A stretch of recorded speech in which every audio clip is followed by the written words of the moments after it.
Hai, assalamualaikum warahmatullahi wabarakatuh. Jumpa lagi bersama Momon di sini dalam pengalaman nyata dan kisah misteri di channel Kembang Setamat. Terlebih dahulu, ucapkan say hai untuk para penghuni gaib dimanapun kalian berada.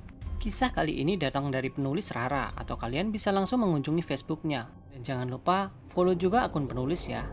Misteri kisah nyata kali ini berjudul Lelaki di Ujung Jalan. Tapi sebelum kita lanjut, berikan dulu jempol kalian untuk menambah daya magis pada channel ini dengan cara like, komen, dan subscribe. Tanpa berlama-lama, mari kita tebar misteri. Kisah ini bermula dari pasangan suami istri yang menikah selama 4 tahun setelah berpacaran 3 tahun lamanya. Mereka tinggal di sebuah rumah kontrakan di daerah Jakarta Barat. Sebut saja nama mereka Julia dan Dani. Setiap hari mereka selalu berangkat dan pulang kerja bersama. Sampai suatu ketika sang suami mengalami sakit yang parah. Ibu, panggil Dani dari kamar mandi. Ada apa ya? Astagfirullah ayah, ayah kenapa? Dilihatnya sang suami yang sedang memegang gayung yang dipenuhi darah. Wajah suaminya pucat dan di sela-sela mulutnya masih mengalir darah. Ayah nggak tahu bu, dada ayah tadi sakit. Ayah mau muntah, yang keluar malahan darah. Ya Allah ayah, kita ke rumah sakit sekarang ya. Julia menuntun suaminya keluar kamar mandi dan mengganti baju suaminya yang berlumuran darah terkena muntahan darah. Mereka langsung menuju rumah sakit. Di rumah sakit, dokter memeriksa Dani dan ternyata Dani mengidap kanker paru-paru. Julia yang mendengar vonis dokter hanya bisa terduduk lemas. Dia menangis karena keadaan suaminya. Ini bu, saya kasih resep ya, ibu tebus. Nanti harus rutin periksa dan harus kemoterapi ya bu. Dan kalau bisa, suaminya harus dikasih semangat terus ya bu, biar nggak down. Baik dok, apa suami saya bisa sembuh dok? Kami baru saja punya anak dok, saya nggak mau kehilangan suami saya. Insya Allah kalau Allah mengizinkan pasti bisa sembuh bu. Yang penting ibu sholat dan rajin berdoa. Setelah menebus resep, Julia membawa suaminya pulang ke kontrakan. Makin hari, tubuh Dani makin kurus. Dani juga sudah resign dari perusahaan tempat dia bekerja. Sementara waktu, Julia yang menjadi tulang punggung keluarga. Dia tidak bisa mengurus suaminya yang sedang sakit, apalagi dia juga mempunyai bayi yang harus dititipkan kepada ibunya. Ibu, aku pulang kampung aja ya bu, biar aku dirawat di kampung. Sebenarnya Julia sangat berat membiarkan suaminya tinggal di kampung, apalagi dalam keadaan yang sakit parah. Tapi dia juga tidak bisa meninggalkan pekerjaannya. Akhirnya dengan berat hati, Julia mengantar suaminya untuk pulang kampung. Di kampung, keluarga suaminya menerima Julia dengan baik setelah sebelumnya mereka tidak menyukai kehadiran Julia yang terlihat sombong. Melihat keadaan anaknya yang sakit parah, Ibu Dani sangat sedih. Setelah Julia berbincang dengan Ibu Dani, Julia pamit untuk pulang ke Jakarta. Ayah, Ibu pulang dulu ya, nanti uang berobat ayah Ibu transfer kalau sudah gajian. Iya Bu, Ibu hati-hati di jalan, jaga anak kita Bu, titip salam buat Umi. Iya ya, Ibu pamit ya.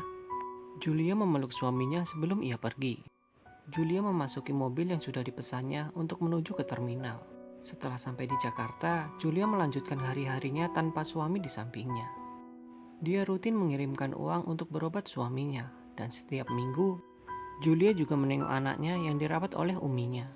Di malam hari, saat Julia mau tidur, tiba-tiba sang suami menghubunginya. Bu, ayah kangen sama ibu, ayah makin kurus bu. Sikat gigi ayah sudah jelek, nanti ibu belikan yang baru ya, pinta suaminya.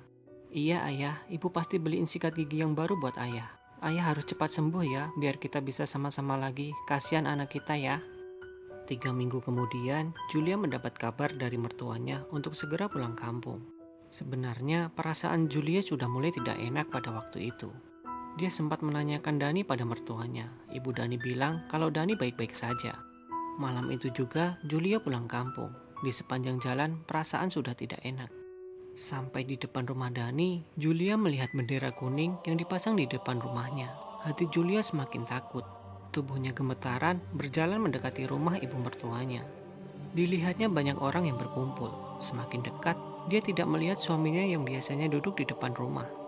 Dari situ, dilihatnya semua keluarga suaminya menangis. Pandangannya terhenti saat dia melihat sosok tubuh yang sudah tertutup kain kafan yang diletakkan di tengah-tengah ruangan. Julia gemetaran mendekati tubuh yang tertutup kain itu. Ayah, kamu di mana ya? Ini ibu bawa sikat gigi baru buat ayah.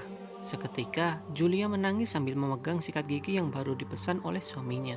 Ibu mertuanya memeluk dia sambil menangis juga. Julia semakin dekat pada sosok yang terbujur kaku itu.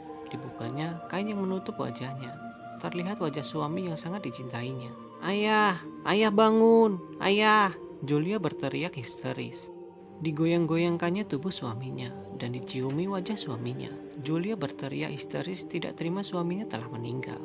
Semua yang hadir di situ menangis melihat sikap Julia yang menangis meraung-raung.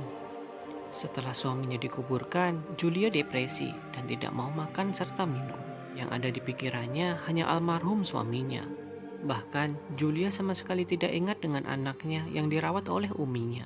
Tidak terasa, sudah 1 minggu Julia berada di kampung suaminya. Setiap hari, dia memakai baju suaminya. Dia terus-terusan memanggil nama suaminya. Di hari ke-8, Julia bermimpi. Suaminya datang dan berbicara kepadanya. Di mimpinya, wajah suaminya terlihat bercahaya. "Ibu, ibu nggak boleh sedih terus." "Ayah, ibu kangen ayah. Ibu mau ikut ayah," ucap Julia sambil menangis. "Jangan, Bu. Ayah sudah tidak ada. Ibu harus kuat. Urus anak kita dengan baik." Julia terus menangis dan berusaha memeluk suaminya. Tapi sepertinya ada sekat yang memisahkan mereka. "Bu, ayah pamit ya, Bu. Ibu jaga diri baik-baik dan jaga anak kita ya." "Ayah, jangan tinggalin ibu." Julia berusaha mengejar suaminya, tapi Dani semakin jauh dan hilang di ujung jalan. Terima kasih sudah mendengarkan kisah ini. Tunggu kisah-kisah misteri dan pengalaman nyata berikutnya. Semoga bermanfaat untuk temani harimu bersanding hidup dengan makhluk-makhluk dari dunia lain. Teruslah menebar misteri dan salam kembang setaman. Wassalamualaikum warahmatullahi wabarakatuh.